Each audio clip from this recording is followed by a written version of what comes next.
Então, estamos estudando a última profecia de Daniel. Essa seria a parte 5. A parte 4 eu tive que terminar porque tive uma intervenção canina e aí achei melhor encerrar ali. Mas vamos voltar a que eu estava falando sobre o anticristo em Daniel 11, a partir do versículo 36. O que fala sobre ele? Alguns detalhes do seu caráter. Primeiro, ele vai fazer a vontade dele, só dele. Ele vai levantar-se contra todo tipo de religião, onde ele não seja adorado, obviamente. Ele vai falar coisas espantosas ou maravilhosas contra Jesus, que é o Deus dos deuses, né? O único Deus verdadeiro. Obviamente, ele, com seu carisma, desafiará Jesus com toda a sua habilidade em falar e com o apoio da ciência moderna. Mas ele será destruído quando a ira de Deus cair sobre ele no tempo determinado, pois Deus marcou o seu dia, sua hora, e isso será feito na volta gloriosa do Senhor. No versículo 37, que eu quero ler aqui, diz que ele não terá respeito ao Deus de seus pais. Essa tradução, às vezes ela pode ser enganosa, porque pode pensar que ele está falando do Deus verdadeiro. Mas no hebraico seria: ele não terá respeito ao Elohim de seus pais.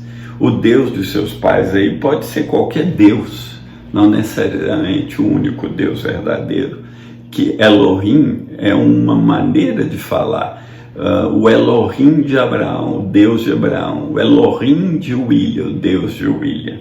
Aqui, o Deus dos pais dele não vai respeitar Deus nenhum, está escrito, e nem terá respeito ao amor das mulheres, nem a Deus algum, porque sobretudo se engrandecerá, ele quer ser adorado.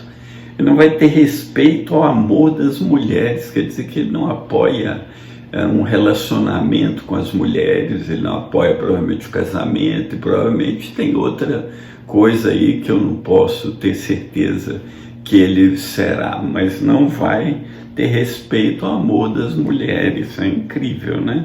Mas em seu lugar ele honrará um Deus das forças ou das fortalezas. Então ele vai amar a guerra, e é um Deus que a quem seus pais não conheceram, honrará com ouro, com prata, com pedras preciosas, com coisas agradáveis. Que Deus será esse, né?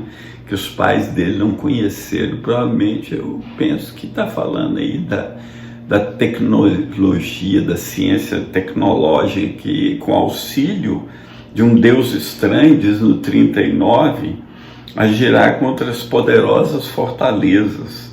Aos que o reconhecerem, multiplicará a honra e os fará reinar sobre muitos, e repartirá a terra por preço. Talvez aqui se refira a quando a terra foi dividida em 10 reis, e ele será um deles, né? Ele vai quebrar 3, né? Quebra os 3 chifres e vai reinar sobre tudo. E no fim do tempo, o rei do sul lutará contra ele, o rei do norte se levantará, e aí vão entrar na terra gloriosa, muitos países cairão, e ele vai estender a mão sobre esses países, e o Egito e outros, e ele vai se apoderar dos tesouros de ouro, de prata do Egito, e os líbios e etíopes o seguirão. Interessante, né? Já tem até os países que vão acompanhar.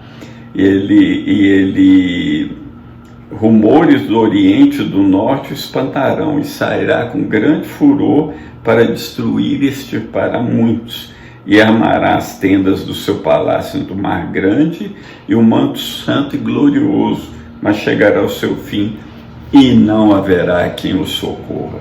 Então a certeza que nós temos é que vai chegar o fim desse homem da perdição, desse homem da iniquidade, desse homem que vai dominar sobre toda a terra, e ninguém vai poder salvá-lo da gloriosa vinda de nosso Senhor, que vai matá-lo com o sopro da boca e com o resplendor da sua vinda, né? Como Paulo diz lá em Tessalonicenses. Então, a gente tem que ficar confiante, né?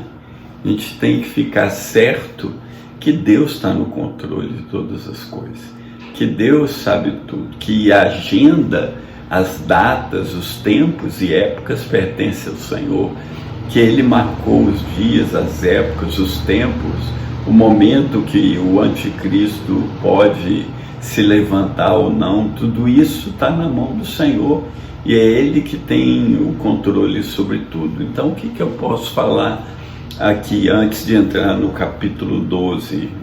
No próximo vídeo vou falar do capítulo 12.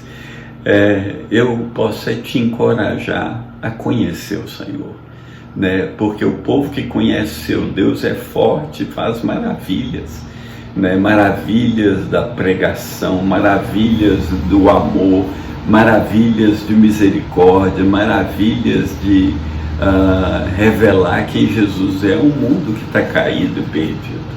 E você que está me ouvindo, se não entregou a sua vida ainda a Cristo, esse é o tempo, né? Entrega seu caminho a Ele, confia nele.